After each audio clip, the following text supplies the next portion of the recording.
네, 반갑습니다. 건강 어떠십니까? 아유, 뭐 덕분에 잘 있습니다. 네. 바쁘신데 우리 한겨레 방문해줘서 감사하고요. 늦었지만 대표로 된 것을 축하드립니다. 네. 제가 1월에 왔었잖아요. 네. 같은 해 거의 비슷한 자리에 두 번 취임하게 됐어요. 그래서 이제 대표장님 두 번 뵙게 돼서 너무 좋습니다. 감사합니다. 먼저 아니요, 제가 듣고 먼저 해볼게요. 저희가 또 강하게 얘기하면 또 말이 안 나면 어떻게 해요? 저는 강하게 얘기하는 거 익숙해져 있었어요. 지금 이 국민들이 바라볼 때 경제가 우선 아니겠어요? 경제. 그렇습니다. 사실 정치가 좀 이렇게 불안하면 기업인들이 이게 마음을 편안하게 할 수가 없으니까 경제가 어려워지면은 이 서민들이 어려워지거든요. 사실상. 근데 이 정치가 이제 여야가 이제 잘 합의돼서 잘 모든 것이 해나가야 되는데 국민이 잘 사는 나라, 행복한 나라, 자유민주주의를 이루는 나라 그거를 하기 위해서는 잘 했으면 좋겠다는 그런 생각이 들고요. 또 우리 한교총회 이렇게 방문하시냐 말씀을 드리지만 차별금지법이라는 게 이게 하나 정권이 바뀔 때마다 차별금지법이고 저출생에 대해서 노력을 많이 하고 있습니다.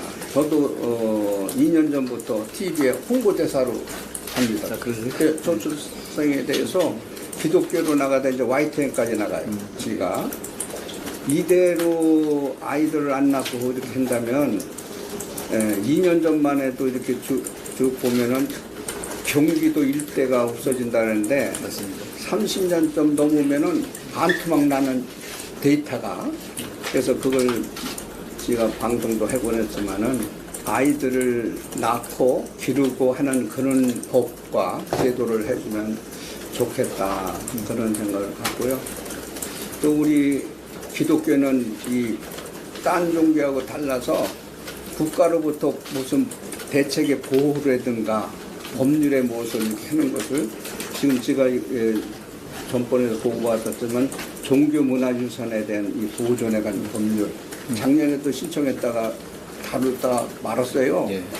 이런 거는 국회에서 좀 해줘야 종교에 국한된 게 아니라 저소득에 관한 서민들을 위한 이러한 법률이가 됩니다. 들어가고 있는. 그래서 대표님께서 좀 기독교에 대해서 관심을 좀 가져주시고 더 나아가서 제가 마음이 아픈 게 의사 파업이 정말 심각한 문제입니다. 일대 정부들이 계속 대통령께서 계속 해나가면 머리 깎고 데모하고 나면 얼마에 또 들어가고 그 모습을 보고 지금의 현실을 볼 때 나는 목사를 배출하는 학교도 운영하고 있는 사람으로서 영혼을 다룬다. 영혼의 생명. 이것이 영혼에 다룬 메시지가 제대로 안 될 때에는 목사로서 상실되는 거예요.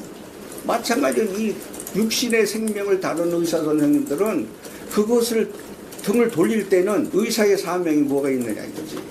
이는 안타깝다고요. 이거는 우리나라의 미래의 의학 발전을 위하고 또 우리 국민의 발전을 위하고 그걸 위해서는 이거는 서로 의사 선생님도 양보해서 자기 의사의 표현을 하려면은 병원에서 근무하면서 또 그 의사 표현을 하고 정부는 정부대로 여야는 여야대로 해서 잘 이루어졌으면 좋겠다 하는 것이 늘 새벽마다 기도합니다.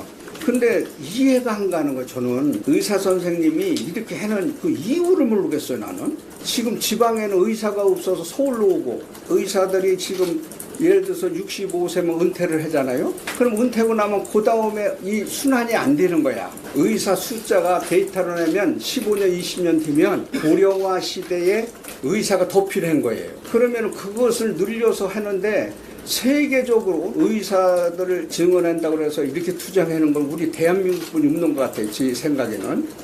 그렇다면 나라를 사랑하고 정말 국민의 생명을 한다 그러면 여야가 하나가 되고 시민단체에서도 이거 하나가 되어서 이것을 의사 선생님들이 좀 이해를 해 주시면 의사 선생님들이 얼마나 고생해요. 그걸 알면서도 사실 이거는 너무 도가 넘치지 않나. 내가 이건 작심 발언하는 겁니다. 이래서는 안 돼요. 목숨을 담보로 해가지고 이렇게 자꾸 버틴다고 하면 이건 타협이 아니에요. 이거는 협상이 아니에요. 이건 의사는 분명히 늘려야 돼요. 하여튼 대표님이 오셨으니까 여야하고 합심하고 시민단체 국민과 하나가 돼서 국민을 위한 정치해야 되는 거 아니겠어요? 사실상 전체가. 그래서 난 제일 그게 뉴스만 볼 때마다 안타까워요.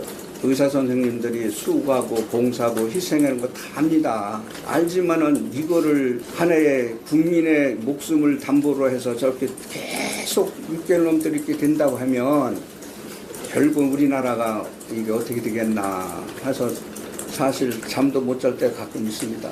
예. 지는 것이 이긴다. 민주당 속에 들어가서 타협을 해서 같이 사업을 보고 시민을 해서 이거를 국민들을 설득을 시켜서 그렇게 해서 의사 선생님을 만나고 대표를 만나서 설득을 시키고 이렇게 해서 하면 얼마나 좋을까. 뭐 딴 거 뭐 종교 얘기 뭐 그런 걸 다 떠나서 제일 중요한 게 의사 선생님들이 병원으로 돌아오는 본연의 자세로 해서 일을 해주는 것이 지금 제일 급순무가 아닌가. 이기려고 그러지 마세요. 이거에 대한 져주면은 져주세요. 그 속에 들어가야 돼요. 그 의사 선생님 속에 들어가서 설득을 시켜야지 어떻게 그랬어요.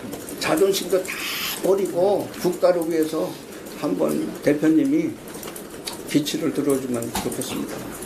고맙습니다. 한국 교회가 100년이 훨씬 넘는 동안에 이 나라와 국민을 위해서 많은 고민을 해왔고 사실 중심을 잡아주셨습니다. 이계시 대표도 민족 정기를 지켜주셨고 해방 이후에는 교육과 어려운 사람들을 돕는 거의 우리가 어렵고 힘들고 못 살 때 교회밖에 없었던 것 같습니다. 종교계밖에 없었던 것 같습니다. 그런 면에서 이 정치를 담당하는 사람으로서 교회 이렇게 목사님들을 뵙게 되면 대단히 숙연하고 감사하다는 말씀을 드리게 됩니다.